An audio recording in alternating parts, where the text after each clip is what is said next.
رسول اللہ صلی اللہ علیہ وسلم کی حدیث ہے، آپ نے فرمایا لا يدخل الجنۃ نمام، او کما قال النبی صلی اللہ علیہ وسلم، فرمایا کہ چغل خور جنت میں نہیں جائے گا۔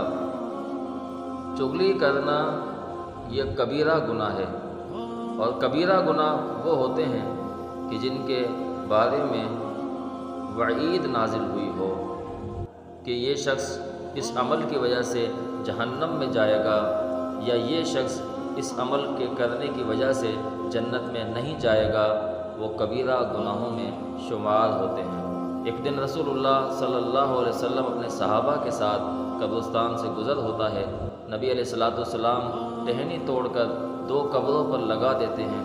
صحابہ کرام کے پوچھنے پہ نبی علیہ السلام بتاتے ہیں کہ ان 2 قبر والوں کو عذاب دیا جا رہا ہے، اور ان میں سے ایک وہ ہے کہ جو چغلی کرتا تھا، اپنے بھائی سے اپنے بھائی کی چغلی لگاتا تھا، اور دوسری قبر نبی علیہ السلام نے فرمایا کہ اس شخص کی ہے، اور اسے بھی اسی قبر میں عذاب دیا جا رہا ہے کہ جو پیشاب کرتے ہوئے احتیاط نہیں کرتا تھا۔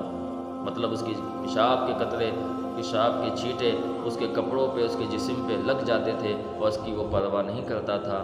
اس کی وجہ سے بھی اس کو قبر میں عذاب دیا جا رہا ہے۔